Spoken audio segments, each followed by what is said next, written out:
Tasty ആയിട്ടുള്ള 7 cup ബർഫിയാണ് ഇന്ന് ഉണ്ടാക്കാൻ വേണ്ടി പോകുന്നത്. സംഭവം വളരെ സിമ്പിളാണ്. എങ്ങനെയാണ് ഉണ്ടാക്കുന്നത് നോക്കിയാലോ. വീട്ടിലുള്ള ഏതെങ്കിലും ഒരു കപ്പോ കട്ടോരിയോ എടുത്തോളൂ മെഷർമെന്റിനായിട്ട്. ആദ്യം തന്നെ ഒരു പാനിലേക്ക് 1 കപ്പ് തേങ്ങ ചിരകിയതാണ് ചേർത്ത് കൊടുത്തിരിക്കുന്നത്. ഈ ഒരു കപ്പിന്റെ മെഷർമെന്റിൽ തന്നെയാണ് ബാക്കിയുള്ളതൊക്കെ എടുക്കാൻ വേണ്ടി പോകുന്നത്. ഈ ഒരു തേങ്ങ ആദ്യം ഒന്ന് ചെറുതായിട്ട് വറുത്തെടുക്കാം. വെള്ളപ്പറ്റൊക്കെ മാറി വന്നാൽ മതി. ഇതൊന്ന് മാറ്റിയെടുത്തതിന് ശേഷം സെയിം പാനിലേക്ക് 1 കപ്പ് കടലപ്പൊടിയാണ് ചേർത്ത് കൊടുക്കുന്നത്. കടലപ്പൊടി ഒന്ന് നന്നായിട്ട് തന്നെ വറുത്തെടുക്കാം. ലോ ഫ്ലെയിമിൽ വെച്ച് വറുത്തെടുക്കാൻ വേണ്ടി ശ്രദ്ധിക്കുക.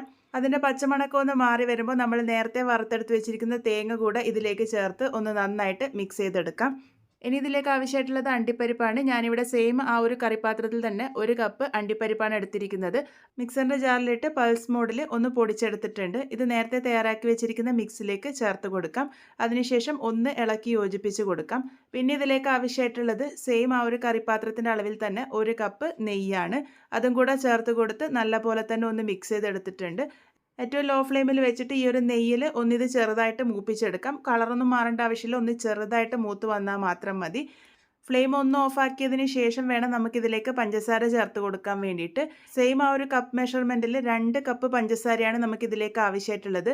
നിങ്ങൾക്ക് മധുരം കുറച്ച് മതി എന്നുണ്ടെങ്കിൽ ഒരു 1.5 കപ്പൊക്കെ ചേർക്കാം. പക്ഷേ നോർമലി ഈ ഒരു സ്വീറ്റിൽ 2 കപ്പ് പഞ്ചസാര ചേർക്കും.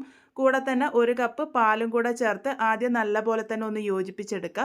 ഒന്ന് നല്ലപോലെ യോജിപ്പിച്ചെടുത്തതിന് ശേഷം മാത്രം നമുക്ക് ഫ്ലെയിം ഒന്ന് ഓണാക്കിയിട്ട് ലോ ഫ്ലെയിമിൽ വെച്ച് കുക്ക് ചെയ്യാൻ വേണ്ടി തുടങ്ങാം. ഫ്ലെയിം ഓണാക്കി വെച്ച് നമ്മൾ പാലും പഞ്ചസാരയൊക്കെ ചേർക്കുമ്പോൾ അത് പെട്ടെന്ന് കട്ടിയായിട്ട് സ്വീറ്റിൻ്റെ കൺസിസ്റ്റൻസി മാറാനുള്ള സാധ്യതയുണ്ട്. അതുകൊണ്ടാണ് ഫ്ലെയിം ഓഫാക്കിയിട്ട് മിക്സ് ചെയ്തെടുക്കുന്നത്. നല്ലൊരു ഫ്ലേവറിനായിട്ട് 1/2 ടീസ്പൂൺ ഏലക്കാപ്പൊടി കൂടെ ചേർത്ത് കൊടുക്കുന്നുണ്ട്. എല്ലാം കൂടെ നന്നായിട്ട് മിക്സ് ചെയ്തെടുക്കാം. ഇനി ഇതാ ഒരു പാനിൽ നിന്നൊക്കെ നന്നായിട്ട് റിലീസായിട്ട് വരുന്ന ആ ഒരു സമയം വരെ വേണം ഇത് കുക്ക് ചെയ്തെടുക്കാൻ വേണ്ടി. ലോ ഫ്ലെയിമിൽ വെച്ചിട്ട് തന്നെ മിക്സ് ചെയ്തെടുത്തോളൂ. കുറച്ച് സമയം കഴിയുമ്പോഴേക്കും അത് ഇതുപോലെ പാനിൽ നിന്നൊക്കെ നന്നായിട്ട് റിലീസായിട്ട് വരും. ആ ഒരു സമയം വരെ നമുക്കിത് കുക്ക് ചെയ്തെടുക്കാം. അതിനുശേഷം ഞാനിതൊരു ബട്ടർ പേപ്പറിലേക്കാണ് മാറ്റിയെടുക്കുന്നത്. നിങ്ങൾക്ക് നെയ്യ് തടവി വെച്ചിരിക്കുന്ന പാത്രത്തിലേക്ക് വേണമെങ്കിലും ഇത് മാറ്റിയെടുക്കാവുന്നതാണ്. ഞാൻ ഈ ഒരു ബട്ടർ പേപ്പറിൽ വെച്ചിട്ട് തന്നെ ഇതൊന്ന് ലെവൽ ചെയ്തെടുക്കുകയാണ് ചെയ്യുന്നത്. ഇതുപോലത്തെ ഒരു സ്പാറ്റില ഉപയോഗിച്ച് റെക്ടാങ്കിൾ ഷേപ്പിലേക്കാണ് ഞാനിപ്പോൾ ഇത് മാറ്റിയെടുത്തിരിക്കുന്നത്. നിങ്ങൾക്ക് സാധാരണ നെയ്യ് തടവി വെച്ചിരിക്കുന്ന പാത്രത്തിലേക്ക് നല്ലപോലെ തന്നെ സ്പ്രെഡ് ചെയ്തെടുത്താലും മതിയാകും.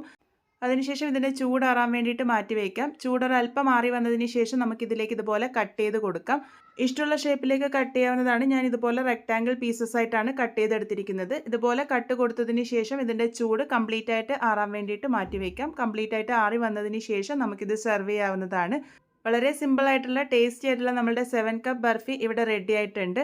നല്ല എയർ ടൈറ്റ് ആയിട്ടുള്ള പാത്രത്തിൽ സ്റ്റോർ ചെയ്ത് വെക്കുകയാണെങ്കിൽ 10 മുതൽ 14 ദിവസത്തോളമൊക്കെ കേടാകാതെ ഇരുന്നോളും. നല്ല ടേസ്റ്റിയാണ്, അതുപോലെ തന്നെ സിമ്പിളാണ്. എന്തായാലും ട്രൈ ചെയ്ത് ഫീഡ്ബാക്സ് ഒക്കെ പറയണേ.